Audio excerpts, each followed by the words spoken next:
Hello दोस्तों, आप सभी का स्वागत है एनीमे की इस दुनिया में। तो इस एपिसोड की स्टार्टिंग एनोस और उसके पूरे ग्रुप को दिखाने से होती है। वे सब लोग फाइनली और ऑफिशियली हीरो एकेडमी में इंटर होते हैं और इस दौरान वे लोग काफी ज्यादा खुश लग रहे थे। तो वहीं पहले एलेनोर उनको देखकर स्माइल करती हैं, जिसे मीशा देखकर एनोस को बताती है कि एलेनोर काफी ज्यादा उदास लग रही है। ये क्या बात हुई भाई, उसने अभी तो स्माइल किया और इसे वो उदास लग रही है। खैर, आगे रेविस्ट नाम का एक थर्ड ईयर का स्टूडेंट एनोस और उसके ग्रुप से पूछता है कि तुम लोग हमसे पहले यहाँ पर कैसे पहुंचे। जरूर तुम लोगों ने कोई चीटिंग की होगी, जिस पर एनोस उसे जवाब देना जरूरी नहीं समझता। लेकिन फिर अचानक से रेविस्ट एनोस से कहता है कि मैं नहीं मानता कि तुम डीमन किंग हो, और ये कहते ही वो वहां से चला जाता है। जिसके बाद अगले सीन में हम हीरो एकेडमी के हेड मास्टर डेंजर को देखते हैं। वो डीमन एकेडमी के स्टूडेंट्स को वेलकम करता है और सभी को बताता है कि आज यहाँ पर इंटर एकेडमी क्लासेस का पहला राउंड परफॉर्म किया जाएगा और इसमें स्टूडेंट्स को क्रिएशन मैजिक का नमूना दिखाना होगा।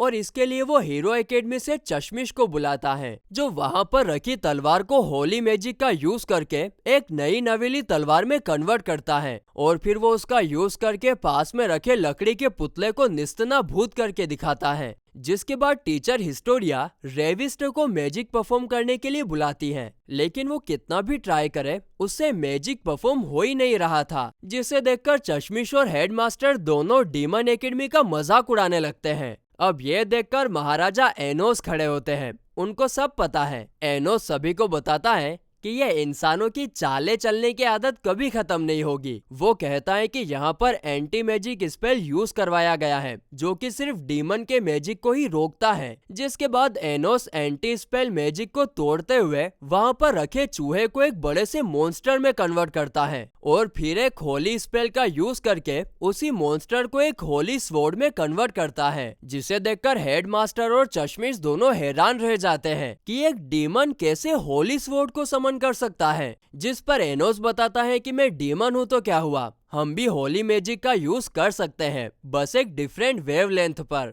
अब ये देखकर हीरो एकेडमी के कुछ होनहार स्टूडेंट्स एनोस को डीमन किंग कहकर पुकारते हैं, जिसे सुनकर बेचारे रॉयल फैमिली के स्टूडेंट्स की जलने लगती हैं कि एक हाइब्रिड कभी भी डीमन किंग नहीं हो सकता है। आगे इसी बात को लेकर वहाँ पर बहस शुरू हो जाती है और इससे रेविस्ट को काफी ज्यादा गुस्सा आता है। लेकिन तभी सीन कट होता है और हम एनोस को आइविस के साथ बात करते हुए देखते हैं, जो कि एक कैट के फॉर्म में वहां पर आया था। वो एनोस को बताता है कि उसने हीरो एकेडमी के पेपर्स चेक किए, लेकिन उसमें कहीं पर भी नहीं लिखा हुआ कि हीरो कानून को एक इंसान ने मारा है। साथ ही में आइविस यहाँ पर यह भी बताता है कि बचपन से ही हीरो एकेडमी के स्टूडेंट को एक गलत इन्फॉर्मेशन पास की जा रही है कि हीरो कानून ने ह्यूमन और डीमन वर्ल्ड के बीच में बैरियर बनाया था, ना कि डीमन किंग ने। अब ये लोग आगे बात कर पाते तभी साशा और मीशा एनोस को आवाज लगाने लगती है और फिर एनोस आइविस को आगे इन्वेस्टिगेशन करने का बोलकर वहां से चला जाता है।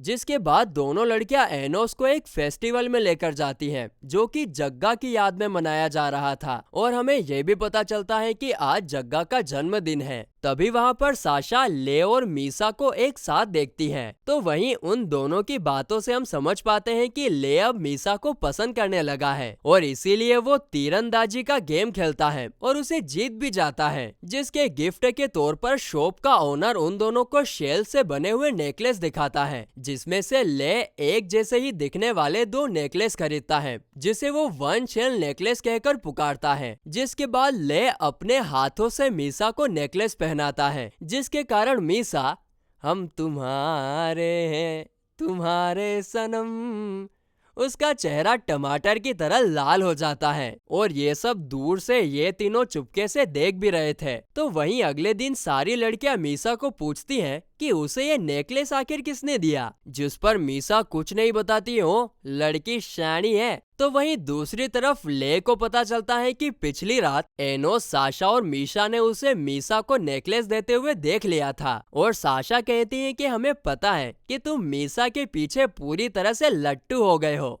और बस रोमांस बहुत हो गया। आगे हमें डायरेक्ट कंपटीशन का सीन दिखाया जाता है, जहां पर हेडमास्टर डेंजर सभी को बताते हैं कि दोनों एकेडमी के स्टूडेंट लेक में बनी हुई अंडरग्राउंड सिटी में जाएंगे और जो टीम सबसे पहले अपने मैजिक का यूज करके सामने वाली टीम को हराएगी उसे ही विजेता माना जाएगा। साथ ही में डेंजर यहाँ पर टीचर हिस्टोरिया से ये भी कहता है कि इस बार कोई अच्छी टीम को लड़ने के लिए भेजना, पिछली बार की तरह नहीं, वरना हार जाओगे। जिसे सुनकर टीचर पहले तो एनोस और उसकी टीम को भेजने का डिसाइड करती है, लेकिन तभी रेविस्ट होशियार बन के टीचर से उसकी टीम को भेजने के लिए कहता है, क्योंकि उसके हिसाब से वे लोग एनोस की टीम से ज्यादा है और पावरफुल भी है। जिस पर एनोस को भी कोई प्रॉब्लम नहीं होती है कि जाने दो यार बच्चों को, और वो रेविस्ट से कहता है कि इस बार थोड़ा चतुराई से काम लेना भाई। जिस पर रेविस्ट कहता है कि हाँ मुझे पता है, तुम्हें मुझे बताने की जरूरत नहीं है। अब एनोस के फैसले के कारण टीचर हिस्टोरिया रेविस्ट और उसकी टीम को कंपटीशन में भेजने के लिए मान जाती है, जिसके बाद रेविस्ट और उसकी टीम अंडर वाटर जाकर कंपटीशन की तैयारी करने लगती है। जिसे देखकर बाहर एनोस टीचर हिस्टोरिया से रेविस्ट के पास्ट के बारे में पूछता है, जिस पर टीचर बताती है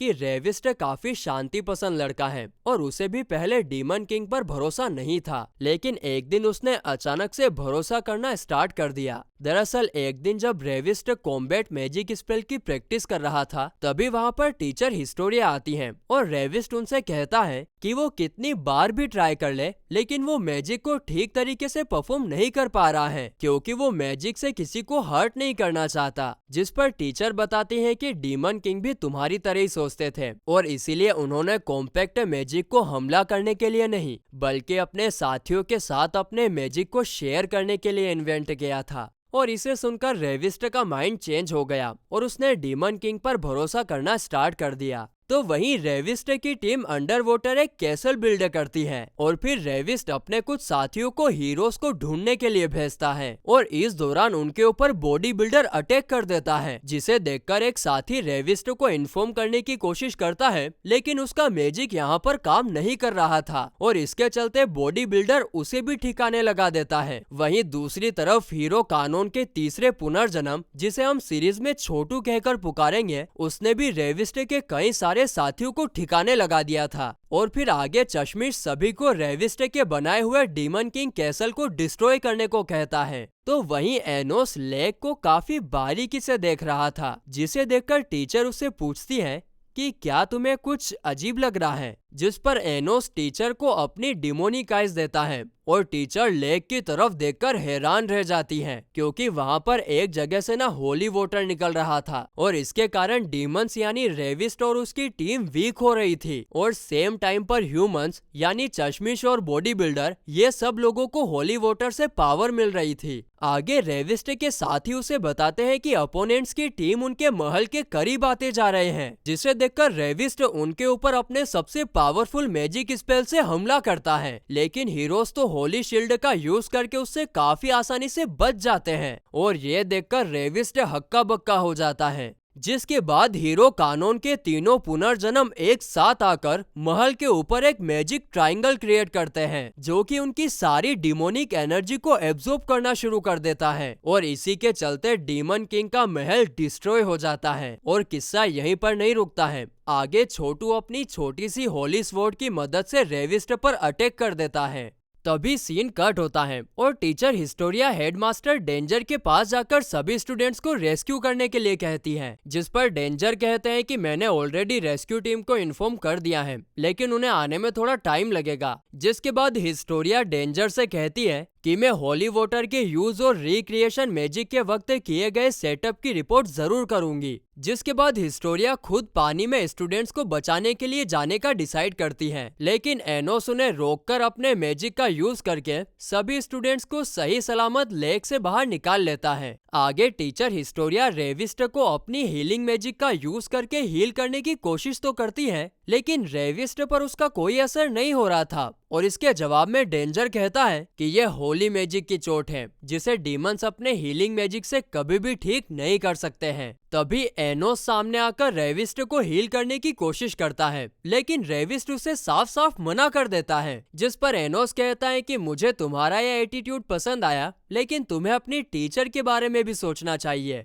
जो रेविस्ट को इस हालत में देखकर काफी ज्यादा दुखी थी। और फिर इसीलिए रेविस्ट एनोस के हाथों हील होने के लिए मान जाता है। साथ ही में वो उसे एक बेस दिखाते हुए कहता है कि हीरोज इससे होली मैजिक को कंट्रोल कर रहे थे। आगे छोटू अपने हीरो का मजाक उड़ाने लगता है, लेकिन एनोस सीधे उससे राउंड 2 के लिए चैलेंज करता है। साथ ही में वो ये भी बोलता है कि उन्हें पता चल गया है कि वे लोग होली वाटर का यूज कर रहे थे, जिस पर छोटू कहता है कि होम टाउन का कुछ तो एडवांटेज होगा ही ना। साथ ही में वो उससे ये भी कहता है कि अगर तुम लोगों को इतना ही लग रहा है तो पूरे लेक को सुखा दो, लेकिन वो करने में भी तुम्हें बरसों लग जाएंगे। जिसे सुनकर एनोस को गुस्सा आ जाता है और फिर वो अपने मैजिक का यूज करके बड़ा सा आग का गोला तैयार करता है और फिर वो आग के गोले को लेक के अंदर छोड़ देता है, जिसके कारण वहाँ पर काफी बड़ा धमाका होता है और इसी के चलते लेक पूरी तरीके से सूख जाता है। और ये देखकर तो वहाँ पर खड़े सब लोगों के होश ही उड़ जाते हैं कि भाई इसने ये क्या कर दिया। और हेडमास्टर डेंजर ये सब देखकर तुरंत एग्जाम को कैंसिल करते हैं, क्योंकि अब लेक में होली वाटर नहीं बचा था। लेकिन एनोस के चैलेंज करने पर हीरो कानून के तीनों रूप हेडमास्टर को इग्नोर करके फाइट के लिए मैदान में उतरते हैं, जिसे देखकर हेडमास्टर की अभी भी फटी हुई थी। जिस पर चश्मिश कहता है कि घबराने की कोई बात नहीं है सर, हम वक्त आने पर उसे यूज जरूर करेंगे। जो कि अंधेरे में खड़ी एक लड़की थी, और उस लड़की की आंखें खुलते ही ये एपिसोड यहीं पर खत्म होता है।